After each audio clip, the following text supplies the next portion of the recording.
अस्सलाम वालेकुम किड्स। जैसे कि हम सब जानते हैं अय्याम अज़ा जारी हैं, जिसमें हम बीबी फ़ातिमातुज़ ज़हरा सलामुल्लाह अलैहा की शहादत का गम मनाते हैं, जो कि 13 जमादुल ऊला से 3 जमादुल आखिर तक के जो दिन होते हैं, इन्हें हम अय्याम अज़ा की तरह मनाते हैं, क्योंकि बीबी फ़ातिमा ज़हरा सलामुल्लाह अलैहा और जनाब मोहसिन अलैहिस्सलाम ये विलायत के और इस्लाम के पहले शहीद थे, जिन्होंने विलायत की खातिर अपना दीन की खातिर अपनी जानें कुर्बान कर दी।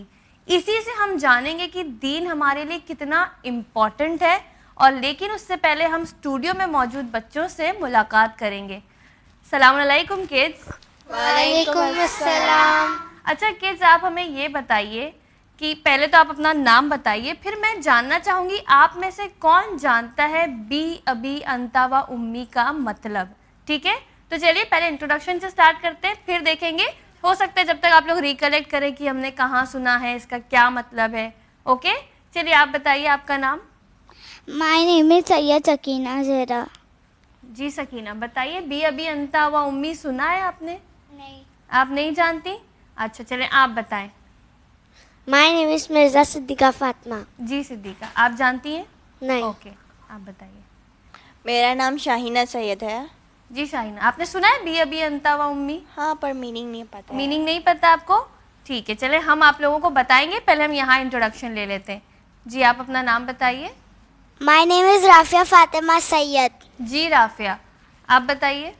My name is Mirza Sabika Fatima. Okay Sabika, आप बताइए। मेरा नाम सैयद कुलसुम ज़हरा है। जी कुलसुम, तो आप में से कोई जानता है, किसी को कुछ रिकलेक्ट हुआ है? हमने नौहो वगैरह में सुना है, मातम में। चले हम आपको बताते हैं। बी अबी अंता व उम्मी का मतलब है मेरे माँ बाप हो तुम पर फिदा। यानी आपको पता है जो सबसे बड़ी दौलत होती है ना एक इंसान की, वो होते हैं उसके माँ बाप। क्योंकि अब हमारे माँ बाप अल्हम्दुलिल्लाह हैं, तो हम उनको टेकन फॉर ग्रांटेड करते हैं, हम नहीं जानते। लेकिन एक्चुअली में जिनके नहीं होते हैं, सिर्फ वही जानते हैं कि माँ बाप कितनी बड़ी दौलत है। तो हम किस पर फिदा होने की बात कर रहे हैं? माँ बाप के माँ बाप नहीं होने में।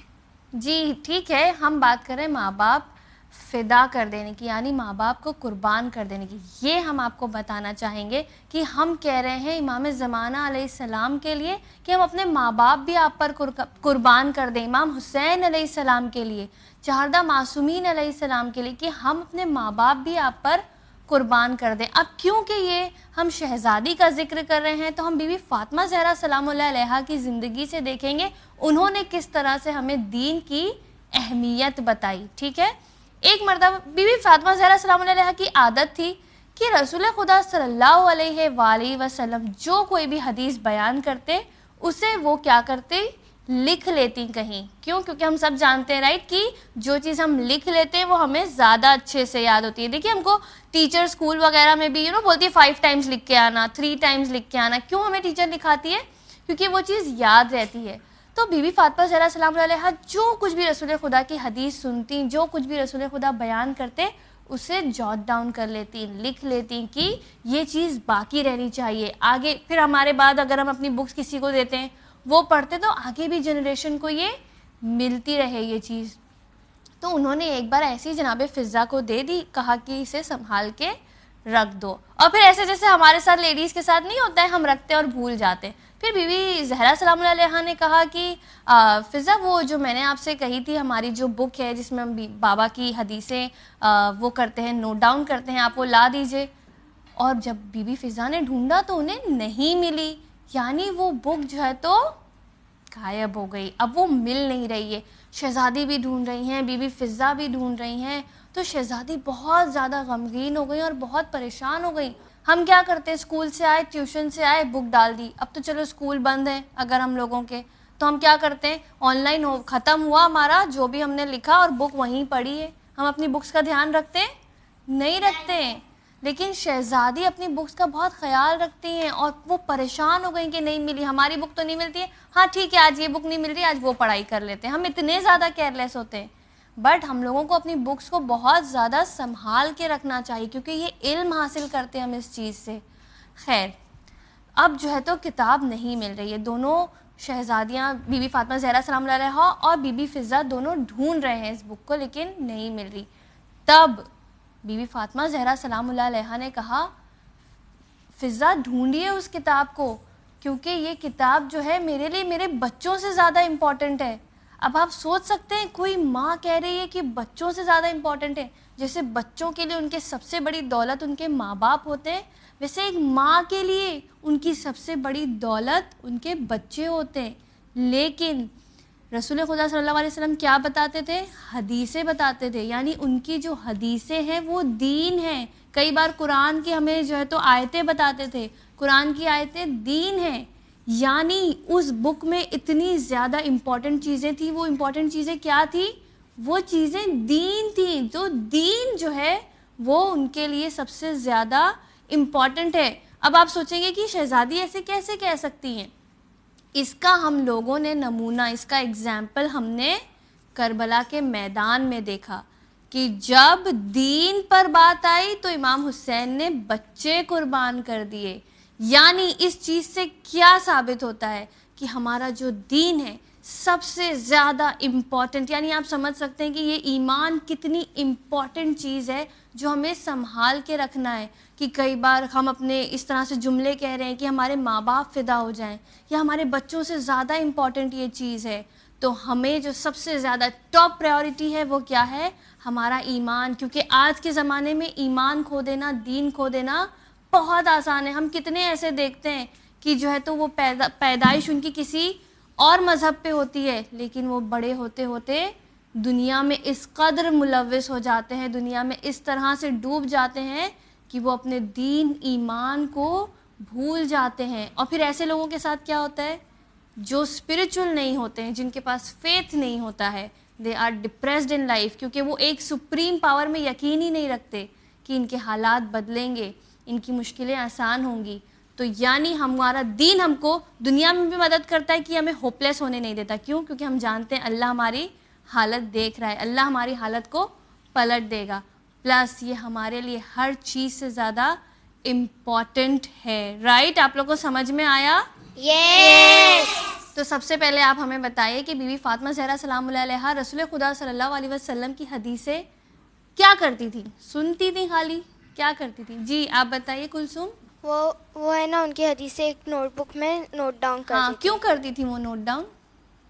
ताकि वो आगे यही सेम चीज़ वो कर। Yes, because it is a very important thing. रसूल खुदा सल्लल्लाहु अलैहि वसल्लम हमें कोई चीज़ बता रहे हैं, हमें दीन की बातें बता रहे हैं, ताकि अगर हमको कोई चीज़ रेफ़र करनी है तो उस बुक में से शहज़ादी रेफ़र कर लेंगी कि बाबा ने इस मकाम पर ये फ़रमाया था। या अगर उन्हें इमाम हसन इमाम हुसैन को तालीम देनी है तो वो अपनी उस किताब से तालीम देंगी। राइट? तो वो इसलिए उसे नोट डाउन कर लेती थी, तहरीर कर लेती थी कि उनको जो है तो ये काम आने वाली चीज़ थी रसूल खुदा की सारी हदीसें। अच्छा ठीक है, हमें कोई बताएगा कि क्या हुआ था फिर उस बुक के साथ? कहाँ वो रसूल खुदा ले गए थे वो बुक? क्या हुआ था बुक के साथ? फिर उसके बाद में बीबी फ़िज़ा ने वो बुक कहीं रख दी और वो भूल गई। उसके बाद में फिर Bibi Sakina, no you are right, Bibi Fiza book भूल गई। उसके बाद बहुत ज़्यादा उस बुक को ढूंढा गया कि वो बुक कहाँ है। अच्छा, आप लोग को क्या मॉरल इसमें से मिलता है? मेरे पास तो 2-3 मॉरल हैं, आप लोग देखेंगे। और देखिए, मैं आपको पहले ही बता रही हूँ, सब एक ही चीज़ें रिपीट नहीं करेंगे। आपने क्या सीखा इस स्टोरी से, आप मुझे वो बताएंगे, ठीक है? एक दूसरे का सुन के नहीं बोलेंगे। एनीबॉडी? जी सकीना, आप बताइए। कि हम लोग को हमेशा अपनी चीज़ें ध्यान रखनी चाहिए। वेरी गुड सकीना, हम लोगों को अपनी चीज़ें संभाल के रखनी चाहिए, स्पेशली बुक्स। बिकॉज कोई भी बुक हो, हमारे मदरसे की किताब हो, हमारी इस्लामिक क्लासेस की हो, कोई भी बुक हो। जी राफिया, आप बताइए, माइक लीजिए। जी, जैसे कोई स्कूल की बुक स्कूल में भूल के आ गया। हाँ जी, ये भी करते हैं बच्चे लोग, स्कूल में ही भूल जाते हैं। घर तो खैर, घर में तो यहाँ वहाँ डाल ही देते हैं, स्कूल में भी भूल जाते हैं। संभाल के रखना चाहिए। वो पीरियड ख़त्म हो गया, वो सब्जेक्ट का बैग में रख ली बुक, इधर उधर नहीं। जी कुलसुम, आप कुछ बता रही थी। हमें अपनी चीज़ों के साथ केयरफुल रहना चाहिए, केयरलेस उसे नहीं रखना चाहिए। Okay, the same thing it is कि हम लोगों को केयरलेस नहीं होना है, अपनी चीज़ें संभाल के रखनी है। Anything else? कोई चीज़? सबसे बड़ा मॉरल? जी शाहिना, आप बताइए। दीन और ईमान को हमेशा प्रायोरिटी देनी चाहिए। दीन और ईमान को हमें सबसे ज़्यादा प्रायोरिटी देनी चाहिए। मैंने बार बार इस चीज़ को एम्फसाइज़ किया था, राइट, कि हम लोगों को सबसे ज़्यादा जो टॉप मोस्ट हमारी चीज़ है कुछ नहीं, वो हमारा दीन है। अब उसमें हर चीज़ आती है। क्या आता है दीन में? नमाज, रोज़ा, हिजाब, हमारा यहाँ तक कि हमको हिजाब पे भी कॉम्प्रोमाइज़ नहीं करना है। बहुत से लोग सोचते नहीं हमको तो कॉलेज जाना है, हम हिजाब उतार देंगे, हमको भी दूसरी लड़कियों की तरह प्यारा प्यारा दिखना है, बाल खोल के जाना है। नहीं, बट वो हमारा दीन नहीं है। हमारा दीन है कि हम अपने आप को हिजाब में रखें, और ये हिजाब हमारी पहचान है, इट्स आइडेंटिटी, इट्स आर दीन। तो इस तरह से जो भी छोटी छोटी चीज़ें हैं वो हम लोगों को, ऐसी बहुत सारी चीज़ें मिलके हमारा फेथ, हमारा ईमान बनता है। तो हमको उसको टॉप मोस्ट प्रायोरिटी पे रखना है, राइट। यहाँ तक कि क्या आप जानते हैं कि अगर वाजिबात के बीच में कोई माँ बाप आए कि कहीं नहीं अभी नमाज नहीं पढ़ो और हम बालिग हैं, तो हमें उस वक्त माँ बाप की नहीं मानी, नहीं मम्मी वाजिब का टाइम हो गया, हमें तो नमाज पढ़नी है। वैसे तो बच्चों का ऐसा उल्टा ही होता है कि माँ बाप बोलते हैं नमाज पढ़ो, बच्चे टाइम पास करते रहते हैं। बट नहीं, हमें तो इस तरह से करना है कि अगर मम्मी बोल रही है नहीं तुम पहले होमवर्क कंप्लीट करो फिर नमाज पढ़ना, नहीं मम्मी ये वाजिब है, हम नमाज पढ़ेंगे। तो इस तरह से हमको नमाज को बहुत ज़्यादा अहमियत देनी चाहिए। ये नहीं कि अजान हो रही है मम्मी 5 मिनट का कार्टून रह गया ये देख लें, बिल्कुल ये सब चीज़ें नहीं करनी है। दीन सबसे इम्पॉर्टेंट है। This should be the motto of your life, कि हमारी ज़िंदगी का मोटो है हमारा दीन सबसे ऊपर, सबसे अफजल, उसके बाद बाकी की चीज़ें आती हैं, ठीक है। तो और हमारा दीन आपको पता है एक वाहिद दीन है जो इल्म को बहुत ज़्यादा अहमियत देता है, जो इल्म का हासिल करना फरीज़ा बताता है, वाजिब बताता है। तो हमारा दीन, हमारा इल्म हमारे लिए सबसे ज़्यादा इम्पॉर्टेंट है। हमारी कौम में, हमारी कौम के बच्चे बहुत आगे होना चाहिए in every field, doctors, engineers, you know what ever, army में, पुलिस में, जो कोई भी बड़े टॉप के जो पोजीशंस होते हैं उसमें हमारी कौम के बच्चे ज़रूर होने चाहिए। क्योंकि अहले बैत कौन है? इल्म का दर है, तो उनके मानने वाले तो भाई इल्म हासिल करना ही चाहिए, राइट। तो इस मैसेज के साथ मैं यहाँ रुकना चाहूँगी। देखते हैं निशत फातिमा हमारे लिए डिड यू नो सेगमेंट में क्या लेके आई हैं। वो भी एक इल्म का ही टेस्ट है, ओके। औज़ुबिल्लाहिमिनश्शैतानिर्रजीम, बिस्मिल्लाहिर्रहमानिर्रहीम। अस्सलामु अलैकुम डियर व्यूअर्स। तो चलिए आगाज़ करते हैं अपने सेगमेंट डिड यू नो का। अस्सलामु अलैकुम गर्ल्स। वालेकुम अस्सलाम। तो जैसे कि आप जानती हैं ये हमारा सेगमेंट है डिड यू नो। इसमें मैं आपसे 2 पार्ट में क्वेश्चंस पूछूंगी, एक जनरल नॉलेज और एक दीनी।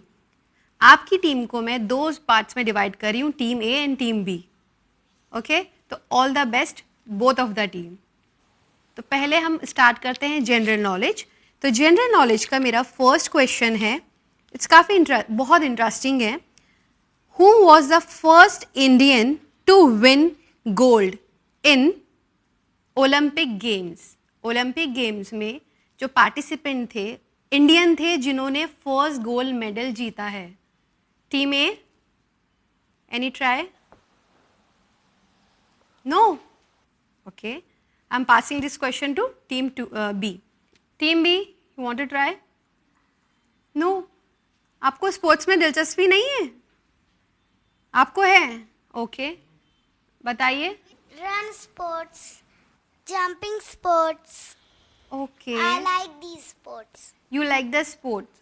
So do you watch sports? I am too young. Oh, so cute of you. Yes. ठीक है, तो इसका आंसर मैं देती हूँ। Abhinav Bindra, he was the first person Indian to represent India in the Olympic Games and he won. आपको ये information बहुत बहुत यूजफुल है, आपको ये याद रखना चाहिए, ठीक है। Is been an Indian, we have to be very proud of him.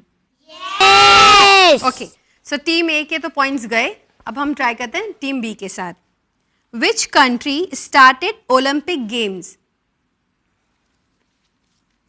Olympic game में जो ये स्टार्ट हुआ था, कौन सी कंट्री ने स्टार्ट किया है?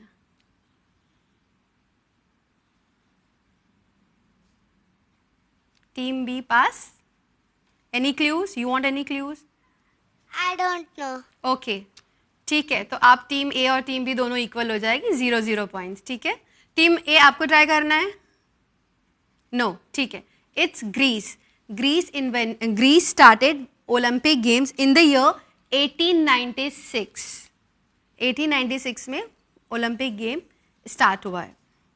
Okay, team B. So this question is for team B. Television सबके घरों में है? सब देखना भी पसंद करते हैं ना? होमवर्क करें या ना करें, हम कुछ एक्टिविटी हो या ना हो, लेकिन हम टेलीविजन तो बराबर देखेंगे. मम्मी से डांट भी खा लेते हैं, पर वो थोड़ा एडजस्ट हो जाता है. अब मेरा क्वेश्चन है, जो आप टेलीविजन इतना पसंद करते हो, देखते हो, आपको पता है वो कभी ना कभी किसी ने तो बनाया होगा. So who invented first television?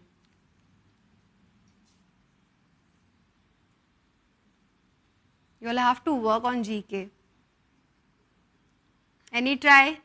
This is a common question for both the teams. I should say now. J.L. Burr. Very good. आपने पढ़ा है कहीं ये? हाँ. Okay. So he is a Scottish inventor जिन्होंने first television invent किया है on 26th of January 1926. याद रखोगे कि नहीं? Yes. Okay. So now the question goes to again team B. Where is Bandipur national park located? Bandipur national park कहाँ है? Mysore. Mysore, right. Karnataka. Why is it in Karnataka? Because Karnataka state is the second highest tiger population in India. It is a tiger reserve. It is also very famous for its wildlife. Mysore in Karnataka. तो यहाँ हमारा GK round खत्म होता है. अब हम start करते हैं अपना Islamic question and answers. I know आप सब लोग पढ़े लिखे हो, आप सबको नॉलेज है, बट फिर भी थोड़ा सा यूज करो, लॉजिक लगाओ, थोड़ा सा ट्राई करो. आई होप यू ऑल अच्छे से आंसर दे पाओगे. ठीक है? जिस तरह से हम जानते हैं अयाम अज़हा चल रहा है, अयाम फातिमी है, तो मैं आपके लिए और इजी करती हूँ. हम मजलिसों में जा रहे हैं, हमें काफ़ी इन्फॉर्मेशन बीबी सैयदा के बारे में मिल रही है, तो मैं उनसे ही रिलेटेड आपसे क्वेश्चंस करूँगी ताकि आप लोग मुझे करेक्ट आंसर्स दे सकें. टीम बी का क्वेश्चन है ये फर्स्ट. बीबी की शहादत कहाँ वाक़ई हुई? बीबी की शहादत कहाँ हुई? मदीना. Very good. मदीना में हुई है. और कौन से हिजरी में हुई है पता है आपको? 11 हिजरी. और 11 हिजरी में ही रसूल खुदा की भी वफात हुई है. Okay, now another question is for team A. Quran का सबसे छोटा सूरा कौन सा है? कुरान पढ़ते हैं ना आप लोग? सब पढ़ते होंगे घर पे. सूर्य कौसर. Very good. सूरे कौसर. और आपको पता है सूरे कौसर किन की शान में नाजिल हुई है? जनाब सैयदा की शान में नाजिल हुई है. ये सबसे छोटी सूरा है जो स्पेशली बीबी की ही शान में नाजिल हुई है.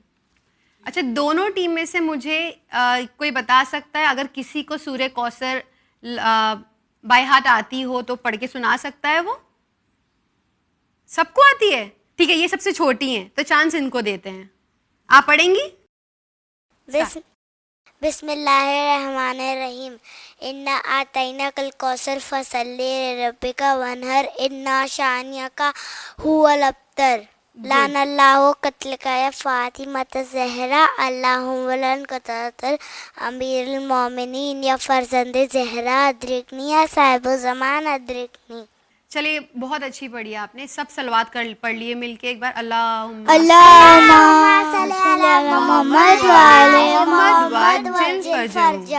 सकीना आप पढ़ेंगी? यस. चलिए एक बार पढ़, आप भी पढ़ लीजिए. बिस्मिल्लाहिर्रहमानिर्रहीम. इन्ना आतैना कल कौसर फसल्ली रब्बिका वनहर इन्ना शानियका हुवल अब्तर. अल्लाहुम्मा सल्ली अला मोहम्मद व आले मोहम्मद वजिल फजहू. माशाल्लाह. अब हमारा नेक्स्ट क्वेश्चन है टीम बी के लिए. इमाम सादिक अलैहिस्सलाम, इमाम सादिक अलैहिस्सलाम हमारे छठे इमाम, उन्होंने फरमाया है कि अल्लाह के नज़दीक जनाब सैयदा के 9 नाम हैं. 9 नेम्स जो खुदा के नज़दीक हैं और जनाब सैयदा के हैं. चलिए ठीक है, मैं और सिंपल करती हूँ. आप 9 मत बताइए मुझे, आप 5 बता दीजिए. पंचतन 5 तो बता सकते हैं ना। अच्छा, एक लकब, एक जो नाम है ना उसमें से तो आप में से भी एक लड़की का नाम है। उन 9 नेम्स में से मैं और थोड़ा सिंपल करती हूँ कि आपको 5 बताना है और 5 में से भी एक नाम इसी team, both the teams, team A और टीम बी में से मौजूद है। एक नाम आप बताइए कुलसुम। फातिमा, ताहिरा, सिद्दीका, मुहद्दिसा और मर्जिया। Very good. सिद्दीका तो आपके सामने ही बैठी हुई हैं। तो मैं एक बार रिपीट कर देती हूँ। फातिमा, सिद्दीका, ताहिरा, राजिया, मर्जिया, मुहद्दिसा, मुबारिका, जकिया, जहरा। अज़हरा हम कहते हैं, अज़हरा। अज़हरा का मीनिंग पता है क्या है? अज़हरा का Mayani the shining. Yes, the shining. Okay, very good, very cleverly, you know, आपने ये इसका आंसर दिया है। ऑल दो it was not all the 9, but मैंने आपको कहा था कि आप 5 दिए, आपने गुड ट्राई किया, nice try. Team, I am really appreciating your efforts कि आप लोग बहुत अच्छा एफर्ट डाल रहे हो, ट्राई कर रहे हो, करेक्ट इनकरेक्ट थोड़ा सोच सोच के मुझे बता रहे हो, but I am really very happy with the way you all are responding me. ठीक है, so now my question is for team B, team A. Fatima बिज़अतो मिन्नी, ये एक हदीस है। फातिमा बिज़अतो मिन्नी, हदीस किसने इरशाद फरमाई है? शायना आप ट्राई करेंगी? बताइए। रसूलुल्लाह सल्लल्लाहु अलैहि वसल्लम। Very good. रसूल खुदा ने इरशाद फरमाया है कि फातिमा बिज़अतो मिन्नी, और इसका मीनिंग आप बता सकते हैं क्या है? Fatima is a part of me. Very good. Fatima is a part of mine, Fatima मेरा टुकड़ा है, फातिमा मेरा हिस्सा है। और इससे हमें पता चलता है कि बीबी की अजमत क्या है, बीबी की बुलंदी क्या है, कि रसूल खुदा इरशाद फरमा रहे हैं कि फातिमा मेरा टुकड़ा है। यानी कि अगर हम जनाब फातिमा को, या किसी ने भी जनाब फातिमा को अजियत दी है, गोया उसने रसूल खुदा को अजियत दी है। और रसूल खुदा को अगर किसी ने परेशान किया है या उनको अजियत दी है तो उससे खुदा भी नाराज़ होता है। तो this all is inter related कि हमें खुदा को अगर खुश रखना है, हम चाहते हैं खुदा हमसे राज़ी हो जाए, तो हमें सबसे पहले जनाब सैयदा को राज़ी रखना है। मैं चाहती हूँ हम सब जनाब सैयदा की कनीज़ों में शुमार हों। इस वजह से हमें काफ़ी वर्क करना है अपने ऊपर, अपनी इन्फॉर्मेशन के ऊपर, अपने नॉलेज के ऊपर, अपने एटीट्यूड के ऊपर। हमें उनकी सीरत पढ़नी है। आप सबको मैं एक सजेस्ट करूँगी कि जितना हो सके ना, हम लोगों को दुनियावी आइडल्स नहीं बनाना चाहिए। हमारे पास तो खुद एक आइडल, बहुत बेहतरीन शख्सियत मौजूद है, जनाब सैयदा। हमें अब उनके नमूने अमल पे चलने की कोशिश करना चाहिए। तो वो तभी पॉसिबल है जब हम उनके ऊपर स्टडी करेंगे, रिसर्च करेंगे। Okay, so this is the last question, both the teams can try. Bibi Zahra की, जनाब सैयदा सलामुल्लाह की एक कनीज़ थी। ये कनीज़ वाक़े करबला में जनाब ज़ैनब के साथ भी थी। उनका नाम बताइए। हमने मजलिसों में बहुत सुना है। सिद्दीका आप बताएंगी इसका आंसर? जी बताइए। फिज़ा। Very good. फिज़ा नहीं कहते, जनाब फ़िज़ा। ऑल्दो वो अहले बैत के घर की कनीज़ थी, she was a servant, but हमारा उतना भी मर्तबा नहीं है कि हम उनको फ़िज़ा कहें। We have to give her a respect, जनाब फ़िज़ा। ठीक है जी, आप कुछ कहना है? जी बोलिए। जनाबे फिज़ा। जनाब फ़िज़ा, वेरी गुड। ठीक है, हमारा जनरल नॉलेज और दीनी क्वेश्चंस का राउंड ख़त्म हुआ। आप दोनों टीम ने बहुत अच्छा परफॉर्म किया, दोनों टीम इक्वल है। ठीक है, तो चलिए बढ़ते हैं आगे अपने नेक्स्ट सेगमेंट की तरफ। बिस्मिल्लाहिर्रहमानिर्रहीम। प्यारे बच्चों, सलामुन अलैकुम। आप तमाम का इस्तकबाल है जस्ट फॉर किड्स प्रोग्राम में। एक ऐसा प्रोग्राम जिसे देखने के लिए आप हर संडे इंतज़ार करते हैं। तो आइए देखते हैं स्टूडियो में मौजूद बच्चे हमसे क्या कहना चाहते हैं और उन्हें क्या लगता है आज हम किस मुल्क के फैक्ट्स इनके साथ शेयर करेंगे। सलामुन अलैकुम किड्स। वालेकुम अस्सलाम। अच्छा किड्स, आप हमें बताइए, आप लोग जस्ट फॉर किड्स देखते हैं? बताए सभी का? हाँ। देखते हैं। तो लास्ट एपिसोड में हमने कौन सी कंट्री के फैक्ट्स की बात की थी?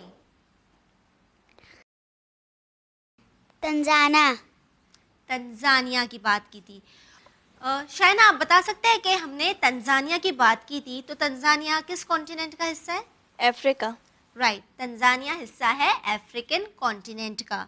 सो लास्ट एपिसोड की तरह ही आज हमारे प्यारे बच्चों के साथ और जो बच्चे हमें घर से देख रहे हैं इनके साथ भी हम जिस मुल्क के फैक्ट शेयर करने जा रहे हैं ये भी अफ्रीकन कॉन्टिनेंट का हिस्सा है।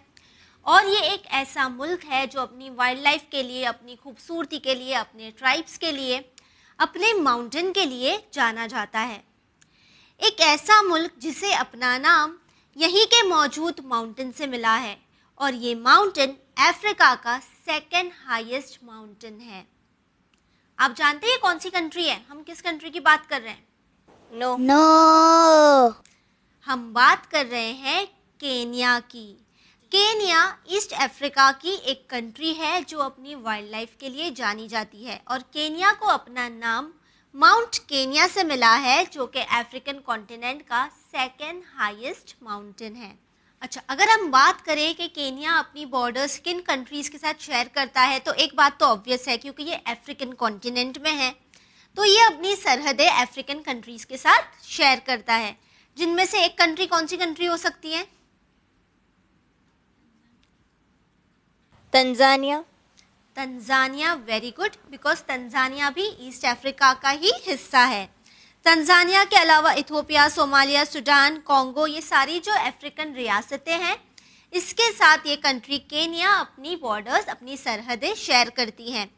लेकिन इसके अलावा एक तरफ ये अपनी एक बॉर्डर बहरे हिंद यानी कि इंडियन ओशन के साथ भी शेयर करती है। अब ये तो हमने बात की सरहदों की, लेकिन आप में से कोई जानता है कि केन्या का कैपिटल, यहाँ का दारुल हुकूमत क्या है? आप जानती हैं? बताइए। Yes, Nairobi. Nairobi, very good. ये यहाँ का कैपिटल भी है और ये एक ऐसी सिटी है जहाँ पर आपको केन्या में सबसे ज़्यादा मॉल्स देखने मिलेंगे, शॉपिंग मॉल्स। यानी अगर आप लोगों को शॉपिंग पसंद है तो आप नैरोबी, अगर आप केन्या जाते हैं तो आप नैरोबी में शॉपिंग कर सकते हैं। इसके अलावा नैरोबी यहाँ की सबसे बड़ी, सबसे लार्जेस्ट सिटी है। नैरोबी के बाद है Mombasa, second largest city, then Kisumu, third largest city, Nakuru, fourth largest city and Malindi which is the fifth largest city of Kenya. ठीक है? यस। अच्छा, जिस तरह हमने लास्ट एपिसोड में भी बात की थी कि अफ्रीकन कॉन्टिनेंट्स अपनी वाइल्ड लाइफ के लिए जाने जाते हैं और केन्या भी एक ऐसी ही कंट्री है जहाँ की वाइल्ड लाइफ काफ़ी ज़्यादा रिच है। ये अपनी वाइल्ड लाइफ सफारीज के लिए जानी जाती है। केन्या में एक ऐसी सफारी भी है जो नैरोबी यानी यहाँ के कैपिटल से स्टार्ट होती है, नेशनल पार्क से। उसके बाद ये मसाई मारा रिजर्व से निकलती है, जहाँ से आप तंजानिया में मौजूद किलिमंजारो माउंटेन को भी देख सकते हैं। अच्छा किड्स, आपको याद है लास्ट एपिसोड में हमने बात की थी कि अफ्रीकन कॉन्टिनेंट्स में कौन सी लैंग्वेजेस में बात होती है? राइट, हमने देखा था कि तंजानिया में 120 लैंग्वेजेस में लोग बात करते हैं, लेकिन वहाँ की एक ऑफिशियल लैंग्वेज भी थी। आप में से किसी को याद है वो लैंग्वेज कौन सी थी? बिकॉज वही लैंग्वेज में, वही ज़बान में केन्या में भी लोग बात करते हैं। इंग्लिश के अलावा यहाँ पे 68 और लैंग्वेजेस भी है जिससे यहाँ के ट्राइबल्स वगैरह कम्युनिकेट करते हैं, लेकिन वो ऑफिशियल लैंग्वेज जो तंजानिया में इस्तेमाल की जाती है वही लैंग्वेज केन्या में भी इस्तेमाल की जाती है। स्वाली। Swally, right. स्वाली और इंग्लिश ये दो ऐसी ज़बानें हैं जिससे लोग केन्या में बातें करते हैं। इसके अलावा यहाँ पे 68 और लैंग्वेजेस भी है। अच्छा किड्स, आप मुझे ये बताइए, अगर हमें यहाँ से कहीं ट्रैवल करना है, कहीं जाना है, तो हम अपने पर्सनल व्हीकल के अलावा किन चीज़ों का इस्तेमाल करते हैं?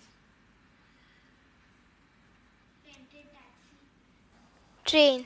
ट्रेन का इस्तेमाल करते हैं, यानी जो पब्लिक ट्रांसपोर्ट होता है उसका इस्तेमाल करते हैं। लेकिन केन्या में there is no government run public transport. यहाँ पर ज़्यादातर लोगों के पास इनके अपने व्हीकल्स ही होते हैं।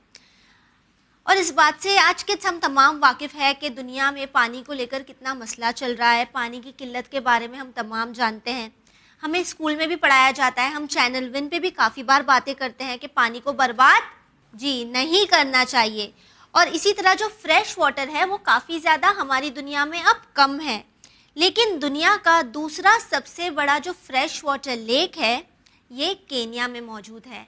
आप राफिया रिपीट कर सकती हैं, क्या नाम है ये लेक का? Lake Victoria. वेरी गुड, वो है लेक विक्टोरिया।